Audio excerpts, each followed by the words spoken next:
오늘 허락하신 하나님의 은혜의 말씀은 디모데후서 4장 6절에서 8절까지의 말씀입니다. 오늘 말씀의 제목은 의의 면류관입니다. 지금 사도 바울은 인생의 마지막에 와 있습니다. 삶과 죽음의 경계선상에 서 있죠. 아마 그때가 인생을 다시금 한번 지나온 과거를 돌이켜보고 앞으로의 남은 삶을 생각하는 아마 경계선이었을 겁니다. 과연 사도 바울은 인생의 마지막에 어떤 삶의 기억이 남으며 또한 앞으로의 삶을 어떻게 살겠다라는 그 다짐이 무엇인지를 통해 우리의 삶이 과연 어떻게 가야 되고 우리는 과연 지나온 과거의 삶에 어느 정도 만족을 하고 있으며 또 앞으로 삶이 얼마나 하나님이 기뻐하시는 삶 가운데 나아갈 수 있는지를 찾아보는 귀한 시간이 됐으면 하는 바람 간절합니다. 우리는 지난 시간에 마태복음 22장의 말씀을 통해 거룩한 삶, 성숙한 삶에 대해서 말씀을 보고 들었습니다. 사두개인들이 예수님 앞에 나와 부활에 대한 논쟁을 벌이죠. 그때 일거에 제압당해서 더 이상 할 말이 없게 예수님께서 만드셨다라는 이야기를 바리새인들이 듣습니다. 이 바리새인들이 예수님을 찾아오죠. 그리고 한 율법사가 나서서 이렇게 질문을 던집니다. 물론 그 질문의 의도는 시험이고 올무였습니다. 어떤 대답이 나오든 율법에 통달한 그들은 충분히 예수님을 걸고 넘어질 수 있는 율법 박사들이었습니다.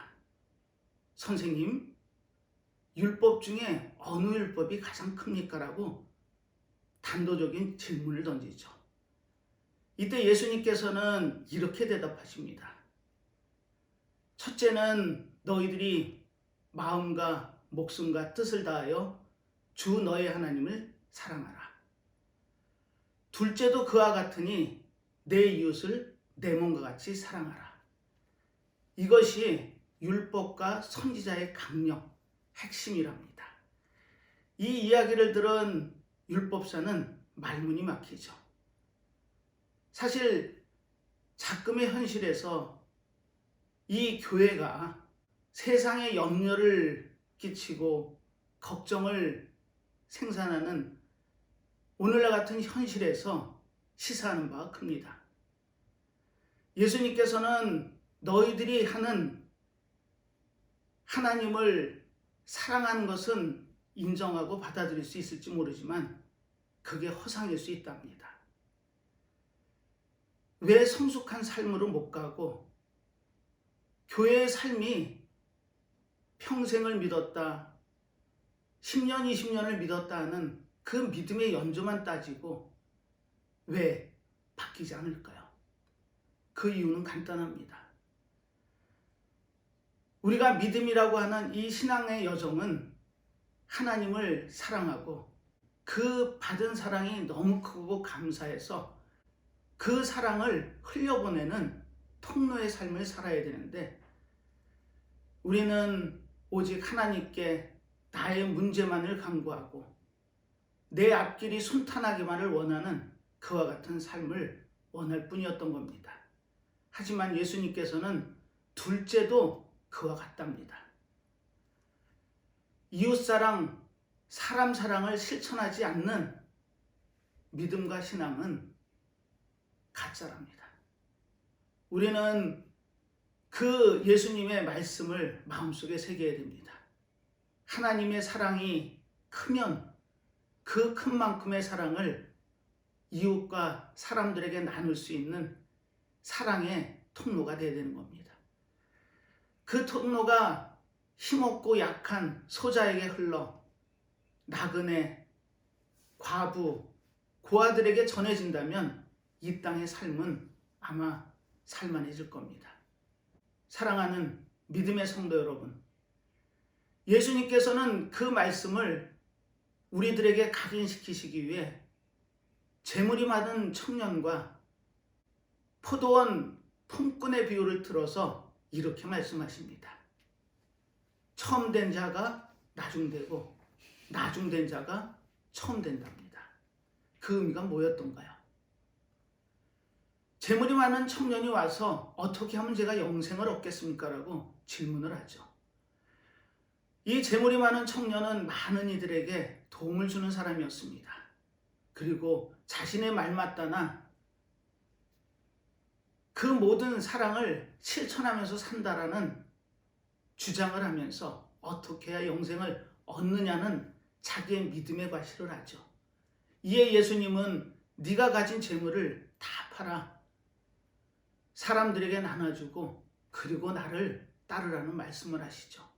그때 이 청년은 고민하고 두려워해서 다시금 왔던 길로 되돌아갑니다. 그 이유가 뭘까요? 재물이 사람보다 귀했던 겁니다. 물론 그 재물을 통해서 많은 이들에게 도움 준 것은 사실이었죠. 하지만 사람보다 재물이 우선할 수는 없다는 겁니다. 이 예수님의 말씀을 그 재물이 많은 청년은 알아들을 수 없었죠. 그래서 걱정하며 돌아갔던 겁니다. 하지만 포도원 품꾼은 그렇지 않았죠.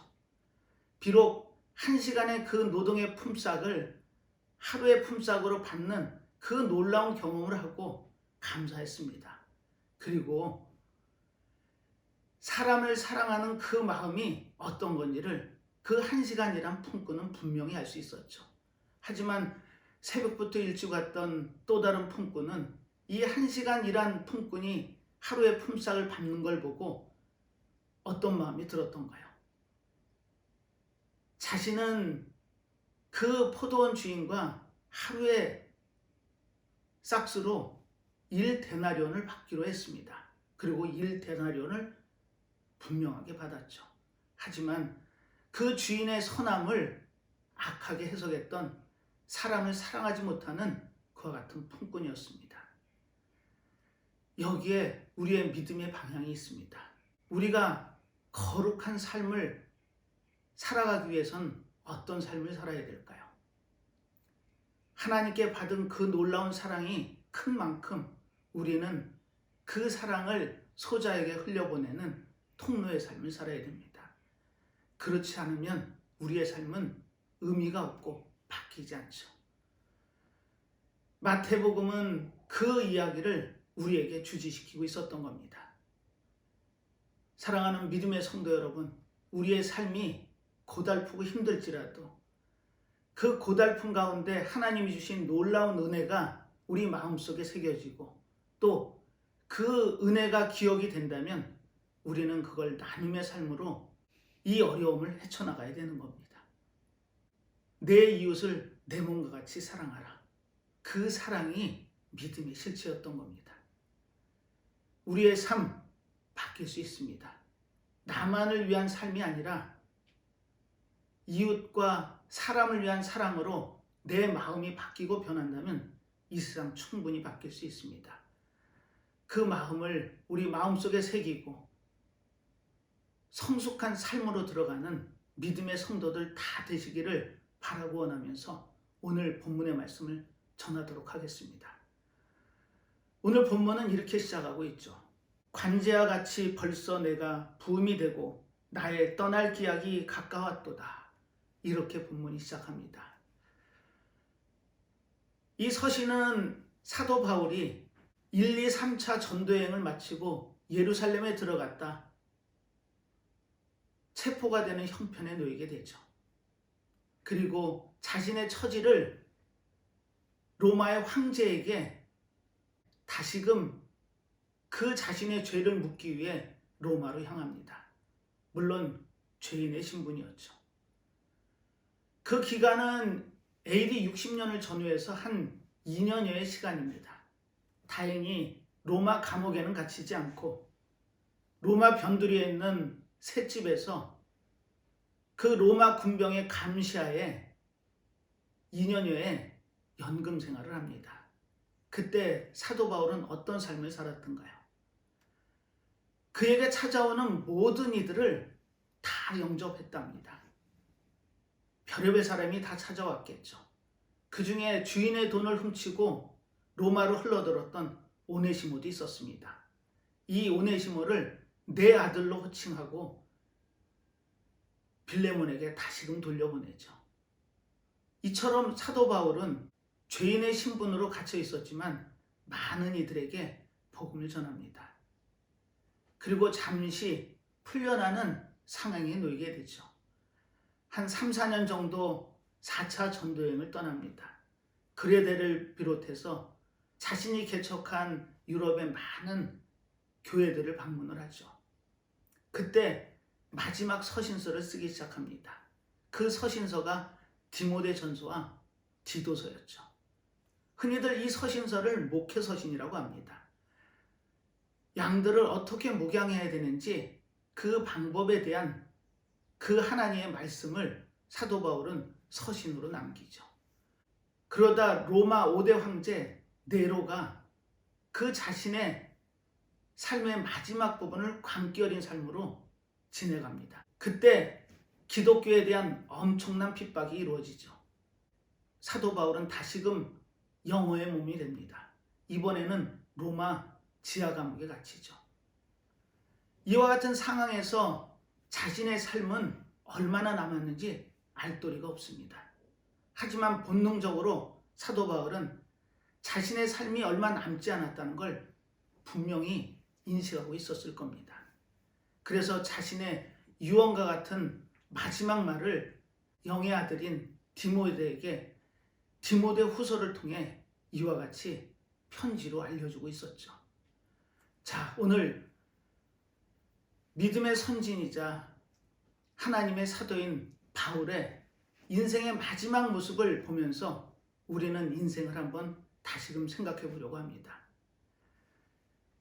우리의 삶의 마지막 길은 피할 수 없는 결과물이 하나 있죠. 바로 죽음입니다. 이 죽음을 사도 바울은 어떻게 받아들였으며 또 우리는 이 땅의 삶을 살면서 과연 죽음이라는 그 피할 수 없는 명제를 어떻게 받아들여야 되는지를 한번 생각해보는 시간이 됐으면 하는 바람 간절합니다. 인생이 뭔가요? 인생은 어느 노학자에 의해서 이렇게 정의되더라고요. 삶이라는 부추로 인생살이를 기록해 나가는 것이 인생이다. 그 인생의 마지막 끝은 반드시 귀결되는 결론이 있죠. 육체의 죽음입니다. 이 죽음을 맞는 것은 피할 수 없는 사실이고 현실이죠. 거기에 대처하는 사람의 모습은 각양각색입니다. 그래서 인생을 저는 갑옷의 설기로 비유하고자 합니다. 갑옷은 뭘고 설기는 뭘까요? 고대 사회에서 전쟁을 나가면 반드시 갑옷을 입어 자기의 몸을 보호합니다. 그렇다면 그 갑옷 중에 가장 강하고 견고한 갑옷은 왕이 입게 되겠죠. 북이스라엘의 가장 악한 왕이라는 아합 왕이 있습니다. 이 아합은 이방 여인인 이세벨을 통해 우상을 받아들이죠. 그리고 완전히 거기에 몰입을 합니다. 자신이 그렇게 눈독을 들였던 나봇의 포도원을 뺏기 위해 이세벨이 한 제안을 받아들이죠. 그리고 나봇을 죽이고 그 포도원을 차지합니다. 그때 하나님께서는 엘리야를 통해 이 잘못을 지적하시죠. 그리고 아합의 운명을 이야기하십니다. 나봇이 죽은 그 자리에서 개들이 너의 피를 핥을 거라고. 아합은 믿지 않았죠. 왕이라는 신분이 있었고 그 놀라운 권력을 쥐고 있는데 과연 나는 그와 같은 하나님의 말씀을 전한 엘리야의 이야기를 받아들이긴 힘들었을 겁니다. 그리고 시간이 흘러 남유다의 여호사밧 왕과 함께 아람과의 전쟁이 일어나죠. 길랏 라못에서였습니다. 그때 놀라운 일이 벌어집니다. 정확하게 하나님의 예언대로 이 아합은 그 당시에 최고의 장인이 경고하게 만든 갑옷을 입고 전쟁에 나갑니다. 하지만 이름을 알 수 없는 무명 병사가 마구잡이로 쏜 화살이 날라와 그 갑옷에 솔기를 칩니다. 그리고 심장이 관통이 나가죠. 그 자리에서 자신은 죽어감을 깨닫습니다. 그리고 그 전쟁의 와중에 전사를 하게 되죠. 그 시신이 사마리아로 옮겨지고 아합왕의 피가 흥건히 고여있는 마차가 그 나봇의 포도원이 있는 지경에서 물에 씻겨집니다. 그 피를 개들이 핥죠. 아합왕은 자신의 몸을 지키기 위해 견고한 갑옷으로 자신을 둘러쌉니다. 하지만 아킬레스건이 있었죠. 설기였습니다. 갑옷을 편하게 입고 벗기 위해 중간중간에 이음새를 두죠. 그 이음새를 묶는 끈이 솔기입니다. 우리의 삶이 그럴 수 있습니다. 우리는 인생을 갑옷으로 두르려고 하죠. 내 인생이 어떻게 가든 보호받길 원합니다. 그래서 그 갑옷이라는 그 실체를 통해 나의 몸을 보호하려고 하죠. 아마 요즘 세상으로 보면 돈, 권력, 명예 등에 해당될 겁니다. 그것들이 있다고 나의 삶이 지켜질까요? 시편 기자는 시편 33편에 이렇게 기록을 합니다. 아무리 강한 군대라도 왕을 구원할 수는 없다고. 또 아무리 강한 용사라도 자신을 보호할 수는 없다고. 이렇게 고백을 하죠. 그게 삶입니다. 그렇다면 우리는 과연 어떤 삶을 살아야 될까요? 인생의 종착점은 누구나 있습니다. 하지만 그 종착점이 얼마 남지 않은 상황에서 바울의 삶이 어떻게 마무리되고 있는지를 찾아본다면 우리의 삶의 여정도 그와 같이 갈 수 있습니다. 바울은 삶과 죽음의 경계선상에 있다고 말씀을 드렸죠. 아마 그 모습은 모세를 통해서 1500년 전에 비스가산에서 있었죠. 모세는 이스라엘 백성들을 40년 동안 인도해서 광야를 지나옵니다. 그리고 요단강 건너 하나님이 약속한 땅이 보이는 비스가산 꼭대기에 올라 그 과거의 40년을 되돌아보고 또 하나님의 백성이 들어가 살 적과 꿀이 흐르는 가나안 땅을 쳐다보죠. 과거와 미래가 공존하는 시간이었습니다. 그때 모세는 하나님께 순종을 하죠. 그리고 자신의 역할을 마무리를 합니다. 삶이 그렇습니다. 우리는 그 마지막 삶의 끝이 어떤 결과로 오는지를 오늘 바울의 고백을 통해 또 바울이 어떤 생각을 통해 그 마지막을 받아들이는지를 찾아보려고 합니다. 사도 바울은 두 번째 로마 감옥에 갇혀 있습니다. 그리고 언제 죽을지 모르는 그와 같은 상황과 형편에 놓여 있죠.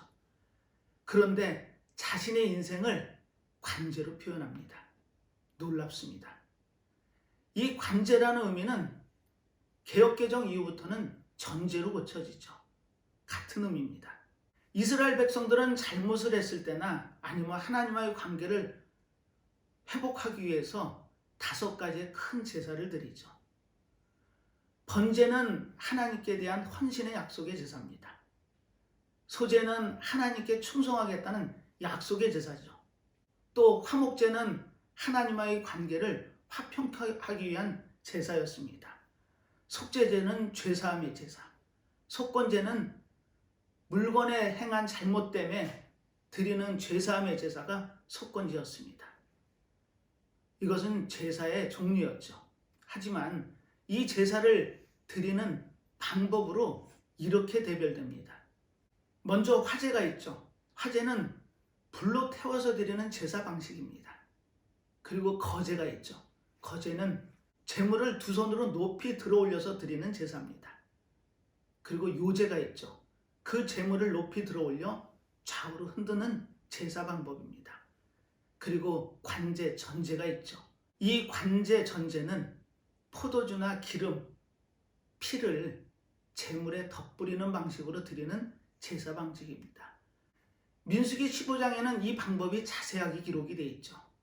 제물이 어린 양이면 4분의 1 흰을 드린답니다. 여기서 흰은 3.6리터 정도의 양이죠. 액체를 재는 단위의 도량입니다. 그 4분의 1을 이 어린 양에 뿌려가면서 제사를 드렸던 거죠. 그리고 수양이면은 3분의 1 흰, 숫송아지면 2분의 1의 흰을 포도주를 제물에 뿌려가면서 드리는 제사 방식이 바로 이 전제, 관제였던 겁니다.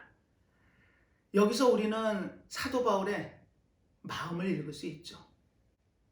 이 관제는 포도주를 조금씩 뿌려가면서 그 제사를 향기롭게 끌어가는 제사 방식이었습니다.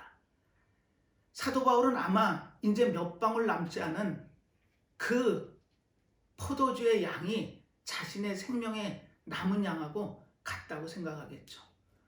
우리는 자신의 삶을 아날로그나 디지털 시계로 잽니다. 이 시계들은 양만 주면 끝까지 가죠. 하지만 우리의 삶은 모래시계입니다. 하나님께서 주신 80년이라는 삶이라면, 내가 현재 40년의 삶을 살고 있다면 아마 모래시계의 위쪽에 남아있는 공간은 40년이라는 기간이 비어있을 겁니다. 그리고 그것이 얼마나 남았는지는 어느 누구도 알 수 없죠. 아마 잊고 살 겁니다.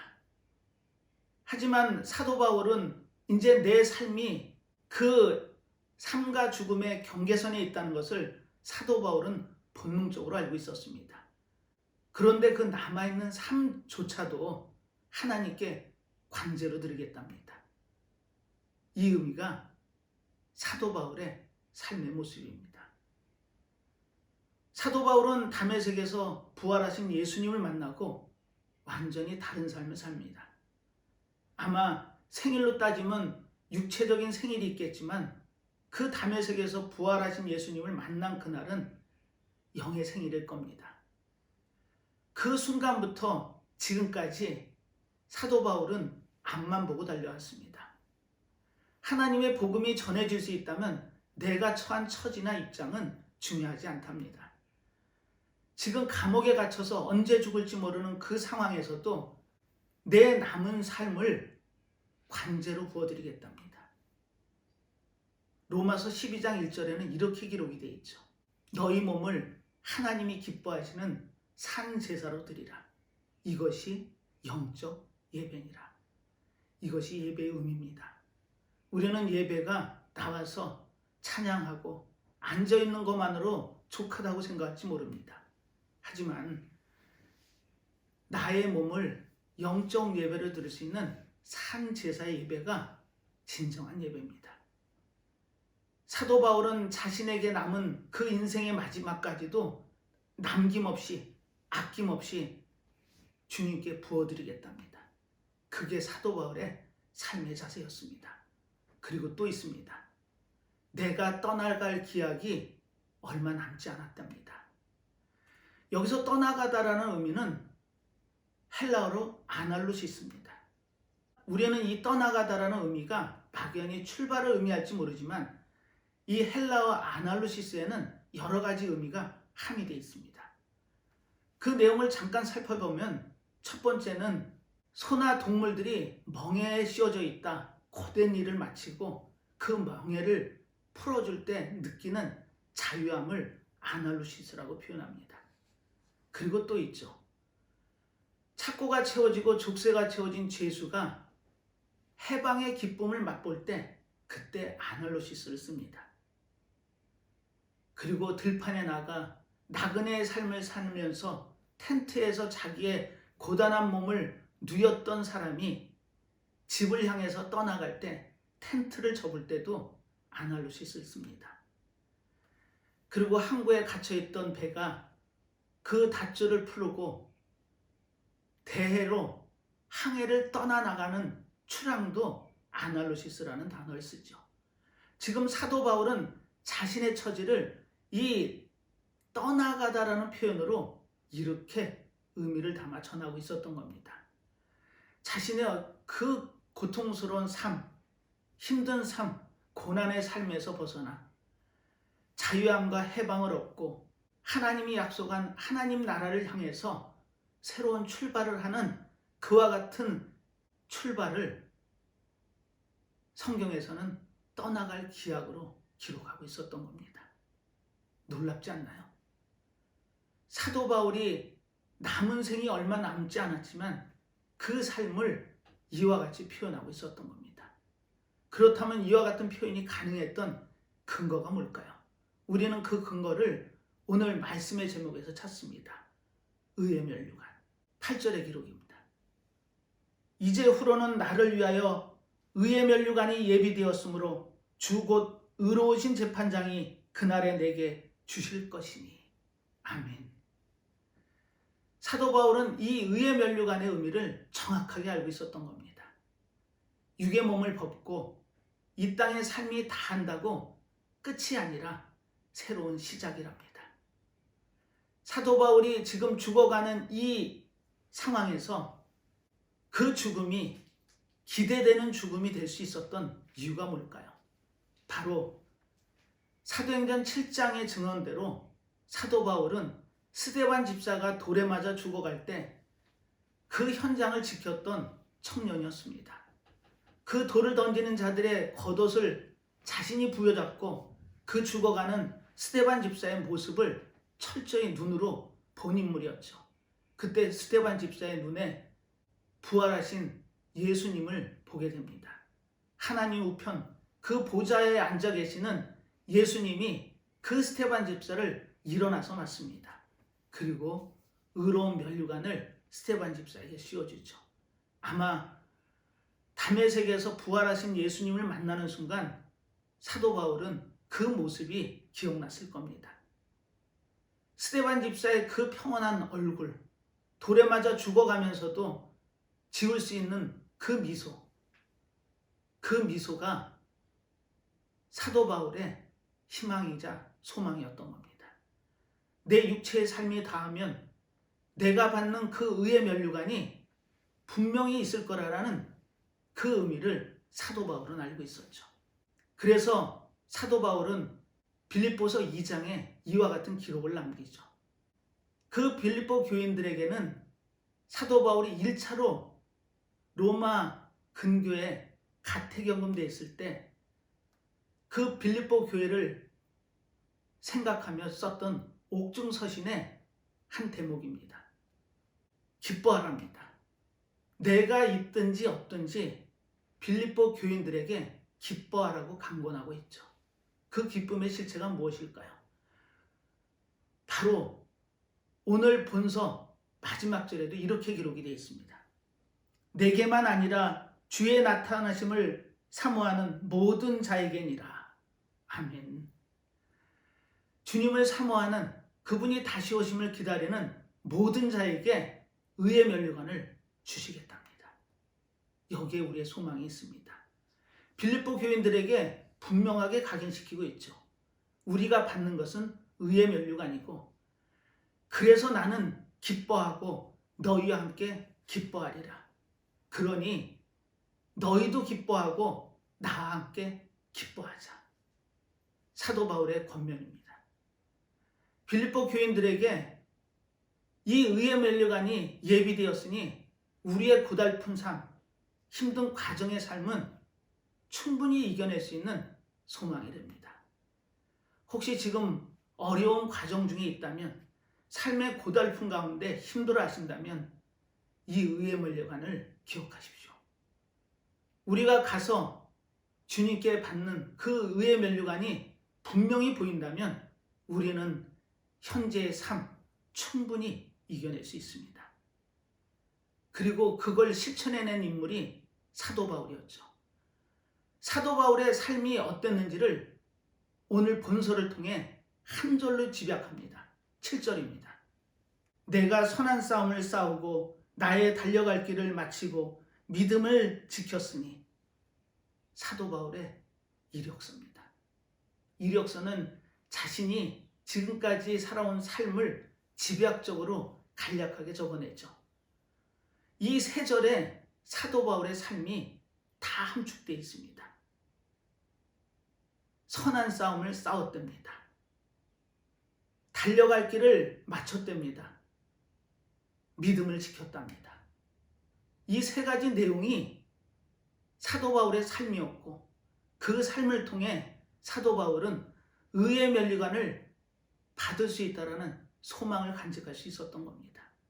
자, 사도 바울의 삶을 한번 찾아볼까요? 첫 번째, 선한 싸움을 싸웠답니다. 여기서 싸움 그러니까 우리는 혹시 전쟁을 생각할 수 있는데 그런 의미가 아닙니다. 최선을 다하는 노력을 얘기합니다. 물론 그 선한 일은 하나님이 기뻐하시는 일이 되겠죠. 세상에는 최선을 다하는 사람들이 많습니다. 경제적으로 부를 누리고 권력자의 최고 정점에 서는 그와 같은 자리에 서기 위해 최고의 노력을 하는 많은 사람들이 있죠. 하지만 믿음의 백성들에게는 그 노력이 선한 일이 되어야 됩니다. 하나님이 기뻐하시는 선한 일에 최선을 다해서 승리자가 되렵니다. 이 의의 면류관이 뭘까요? 영광과 존귀로 관을 쓰신 예수 그리스도께서 쓰신 그 관, 승리의 관을 우리에게 주신답니다. 최선을 다한 그 삶을 통해서 승리자의 자리에 있으라고 사도 바울은 권면합니다. 최선을 다하랍니다.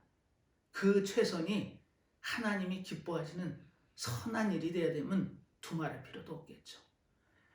그 선한 일은 우리가 성숙으로 가는, 거룩으로 가는 그 길을 이야기합니다. 그리고 달려갈 길을 마쳤답니다. 중도에 포기하지 않았답니다. 완주했답니다. 시종일관 끝까지 이루어냈답니다. 사도 바울이 그랬습니다. 지금 인생의 경주에 있어서 다메섹에서부터 시작된 그 제2의 인생이 막바지를 향하고 있습니다. 이 상황에서 어떻게 완주할 수 있었을까요? 그 완주는 믿음을 지켰기 때문에 가능합니다. 우리는 이 믿음을 지켰다라는 것이 나는 열심히 교회를 나가며 신앙생활했어, 나는 예수를 믿지 하는 정도의 의지로, 방법으로 과연 믿음이 지켜졌다라고 고백할 수 있을까요? 사도 바울은 그 고백이 분명했습니다. 믿음을 지켰답니다. 그 믿음이 어떤 믿음이었던가요? 부활하신 예수님을 통해서 이분이 메시아임을 고백했습니다. 그리고 그 주님은 우리가 당하는 고통, 환난, 힘듦, 그것을 당신이 겪어내시겠답니다. 그 부분을 성경은 이렇게 기록하죠. 사실 사도 바울의 형편이라면 어쩜 믿음이 흔들릴 수도 있었습니다. 부활하신 예수님을 만나 믿음의 길로 들었었죠. 그런데 그 여정이 순탄했던가요? 우리는 교회를 출입하며 주님을 믿는다고 고백하면서 내 인생이 탄탄대로이길 원합니다. 무병장수하길 원하죠. 한마디로 축복받는 삶을 원합니다. 하지만 사도 바울은 성경 어디에도 자신의 안위를 위해서 기도한 모습을 보이지 않습니다. 그리고 본서 1장에 이렇게 기록으로 남기죠. 내가 이 복음을 위하여 반포자와 사도와 교사로 세우심을 입었노라. 이를 인하여 내가 또 이 고난을 받되 부끄러워하지 아니함은 나의 의뢰한 자를 내가 알고 또한 나의 의탁한 것을 그날까지 저가 능히 지키실 줄을 확신함이니라. 아멘. 내가 믿는 주님이 어떤 분임을 사도 바울은 분명히 고백하고 있습니다. 40에 한 대 감한음매를 5번을 맞죠. 태장을 3번을 맞습니다. 죽을 고생도 여러 번 하죠. 난파를 3번 당합니다. 동족의 위험, 강의 위험, 강도의 위험, 수많은 위협 속에 복음을 전하는 그 길을 놓지 않습니다. 적어도 믿음이 흔들릴 수도 있는 상황이었습니다. 그런데 사도 바울은 믿음을 지켜냅니다. 그 이유가 뭘까요? 자신이 믿는 주님이 끝까지 나를 지키고 보호하신다라는 고백이 있었기 때문에 가능합니다. 사도 바울은 육체적인 가시가 있었죠. 자신의 그 고통을 주님께 하소연합니다. 3번을 통해서 기도를 하죠. 이 가시를 제거해달라고. 하지만 주님은 단호하게 네 은혜가 족하답니다. 육체적인 고통을 안고 매일매일 삶을 살아내야 되는 사도 바울은 그 은혜의 풍족함을 느꼈습니다. 그리고 이런 고백을 하죠. 내가 약한 그때에 얻는 것이 주님의 은혜로 이루어진 강함이라고. 우리가 약할 때 우리를 강하게 하시는 분이 주님의 은혜임을 기억하시기 바랍니다. 우리가 지금 힘들고 어려울 때 우리를 지탱해낼 수 있는 건 주님의 놀라운 은혜밖에는 없음을 기억하시기 바랍니다. 사도 바울은 그것을 알았기 때문에 오늘 이렇게 고백을 합니다. 디모데후서 1장 13절입니다. 너는 그리스도 예수 안에 있는 믿음과 사랑으로서 내게 들은 바 바른 말을 본받아 지키고 14절 우리 안에 거하시는 성령으로 말미암아 내게 부탁한 아름다운 것을 지키라. 지켜내려 합니다. 이게 믿음의 길입니다. 사도 바울은 그 선한 싸움을 싸우기 위해 모진 고초를 당하죠. 그 고난에서 벗어났을 때 떠나갈 기약을 통해 아날루시스를 고백합니다. 그 고통이 얼마나 힘들었을까요? 육체적인 고난을 감내하긴 결코 쉬운 일이 아니었을 겁니다. 하지만 사도 바울은 믿음을 끝까지 지켜내죠. 여기서 믿음을 지킨다라는 의미는 초심을 잃지 않았다는 겁니다. 담의 세계에서 부활하신 예수님을 만난 그 믿음, 그 믿음을 끝까지 지켜내는 승리자의 삶을 산 인물이 사도 바울입니다. 그리고 그 믿음은 주님에 대한 신뢰였던 겁니다. 주님을 믿으십니까? 그렇다면 사도 바울의 고백을 기억하십시오. 우리가 가장 약할 때 그때 우리를 강하게 하신답니다. 우리의 환경이 어려워지고 힘들어집니까? 그렇다면 그 환경을 통해서 하나님이 바라시는 뜻이 있습니다. 하나님께 더 매달리기를 원하시는 겁니다. 주님은 우리에게 차고 넘칠 정도로 넉넉히 주실 수 있는 분입니다. 하지만 우리를 고난 가운데 두시는 이유가 주님을 향한 이 믿음을 지켜내기를 바라고 원하셨던 겁니다. 선한 싸움을 이겨내고 그 경주를 마지막까지 완주해서 믿음을 지키랍니다. 그러면 약속된 의의 면류관이 우리에게 보장된답니다. 사랑하는 믿음의 성도 여러분, 아무리 현실이 힘들고 어렵더라도 사도 바울이 당한 그 고통만은 같지 않을 겁니다. 사도 바울은 육체적인 가시도 있었습니다. 그 많은 고난을 겪었습니다. 이제 형장의 이슬로 사라지는 그 절체절명의 상황에서도 자신의 몸을 관제로 부어드리겠답니다. 그 마지막 숨까지도 주님을 위해서 드리겠답니다. 그리고 떠나갈 기약에 사도 바울은 그 마지막에 기쁨으로, 기대로 그 죽음을 기다릴 수 있는 믿음의 사람이었습니다. 우리의 삶 그렇게 갈 수 있습니다. 하나님께서 이 성경의 말씀을 통해 오늘도 우리에게 권면하십니다.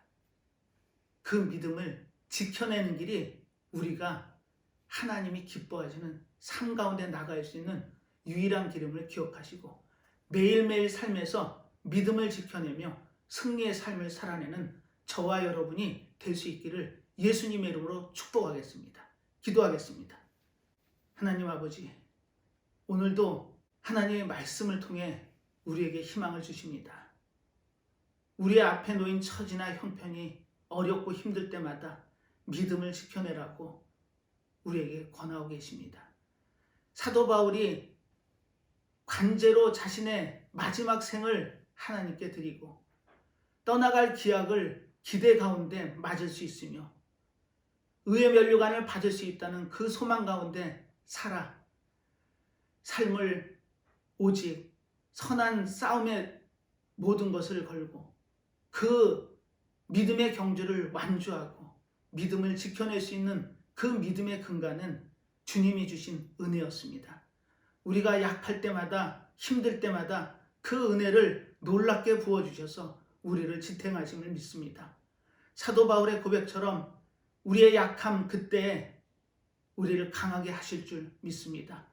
우리의 현실 눈여겨봐 주시고 이스라엘 백성들이 부르짖음을 듣고 우고를 아신다고 하신 그 말씀처럼 우리의 처지와 형편을 기억하시고 매 순간 삶에서 우리의 믿음을 지키게 하시는 그 믿음을 허락하시고 매 순간의 삶에서 승리의 삶을 살아내는 저희들 모두의 삶이 될 수 있도록 이 시간 축복하여 주시옵소서. 늘 말씀을 통해 우리에게 힘주심을 감사드리며 예수님의 이름으로 기도드리옵나이다. 아멘.